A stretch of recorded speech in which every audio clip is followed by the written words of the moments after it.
thoughts came up to me recently when I was reading about, I know it sounds like a stretch, but it'll make sense.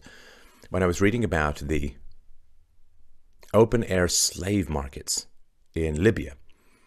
So the migrants who are swarming up from sub-Saharan Africa trying to get to the welfare state paradise of Europe passed through Libya. Libya, of course, was destroyed by Hillary Clinton's State Department and Barack Obama's presidency, wherein they basically oversaw the overthrow and murder of Muammar Gaddafi, who said to them, if you destroy me, if you destroy the government of Libya, there will be free passage and open roads from Africa to Europe. I am blocking the migrants who want to get to Europe.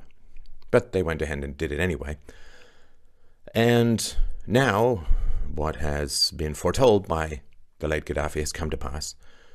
But one of the more horrifying things, and this happened actually earlier this year, one of the more horrifying things that is occurring is these open-air slave markets, wherein the blacks, and the darker the skin, the more racism there is against these blacks, even among their fellow Muslims, but the blacks from sub-Saharan Africa who are trying to get to Europe, and other places, not just sub-Saharan Africa, they are supposed to pay these human smugglers, these human traffickers, but if they can't pay, or if for some other reason, they end up being sold into slavery.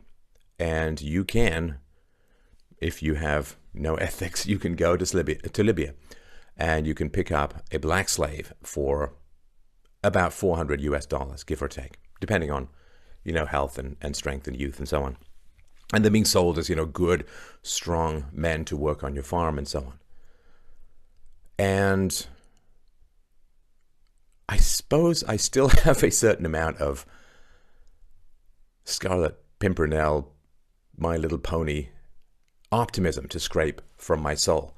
Because much like when the feminists refused to condemn Bill Clinton for his using of the 22-year-old Monica Lewinsky as his personal cleanup Kleenex after masturbating into her mouth,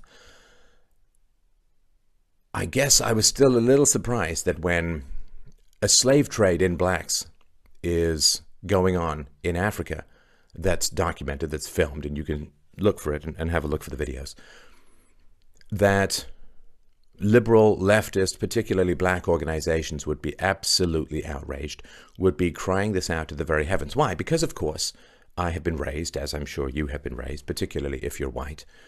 I was raised with the argument that slavery, you see, is the very, very worst thing. It's the very, very worst thing in the world. It's so terrible that even 150 years after it ends, you still owe reparations, you still owe jobs, you still owe welfare, you still owe preferential treatment. That's a century and a half. That is how horrendous it is. When 800,000 people in the popular narrative died in the Civil War to free the slaves, mostly whites died, it's not even remotely enough.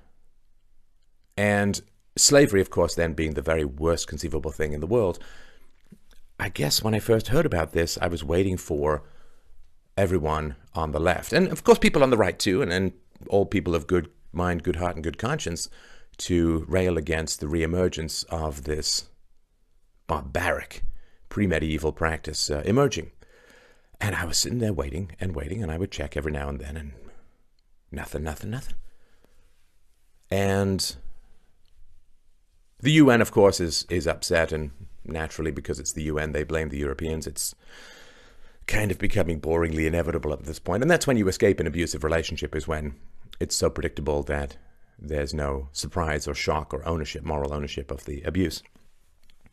But there's really been precious little that has been said by a wide variety of organizations that claim to really be into human rights. And the question is, why? Why is there not this massive outrage among black groups, among leftist groups, among liberal groups, among everyone who cares? I've seen this show up on right-wing websites. I've seen this show up on neutral websites and a few leftist websites, but it's not really gathered any popular momentum. This should be a massive story, the reemergence of slaves in Africa, the reemergence of black slavery. Now, I know it is just popping up. There's indications that there are tens of millions of slaves around the world. But this is one, it's documented, it's local, it's specific, and it has emerged as a result of Democrat policies of destroying Libya as it stood.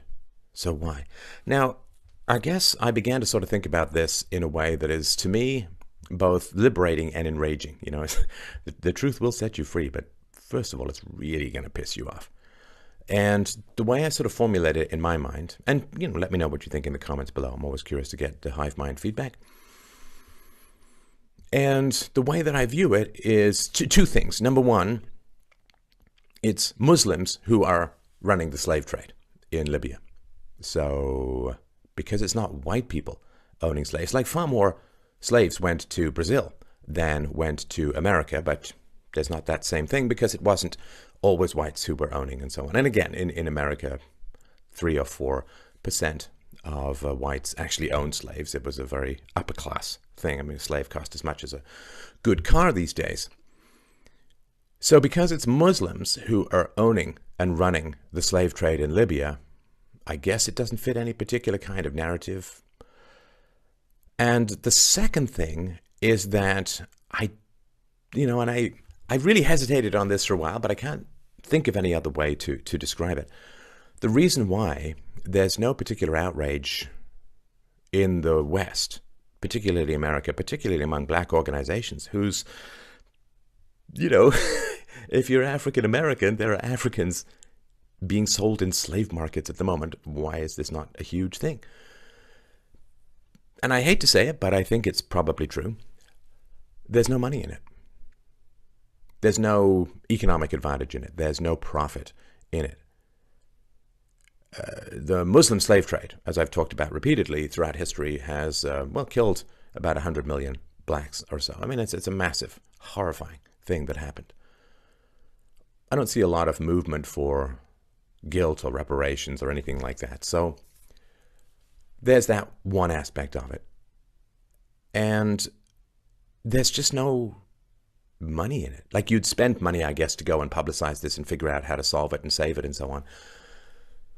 But there's no affirmative action in it. There's no set-asides. There's no free federal money for minority-owned businesses. There's no particular money in it.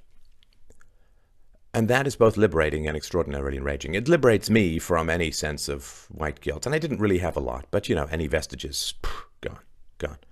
Because do you really care about slavery? I mean, slavery 150 years ago, if you can keep pounding that white guilt button, you can keep getting the vending machine of white guilt to cough up infinite resources. But if you really care about slavery, you would care a lot more about real live happening right now slavery in Libya than you would about slavery that close to 1 million, mostly white lives were spent in the elimination of 150 years ago. You would care about slavery now. I mean, if you were really horrified about the bubonic plague and the Black Death that occurred in early to mid-medieval Europe, then you would really care about a new outbreak, I would assume, of the bubonic plague, of the Black Death. That would be, I guess, number one on your list if you really cared about it. So it's a horrifying thing. So if it's true that the reason why there's not massive popular outrage about the reemergence of slavery in Libya is either or both, because it's Muslims, not whites, who are running the slave trade, and because there's just no money in it. There's no profit in it. There's no big white guilt button that you can keep pounding to get your resources.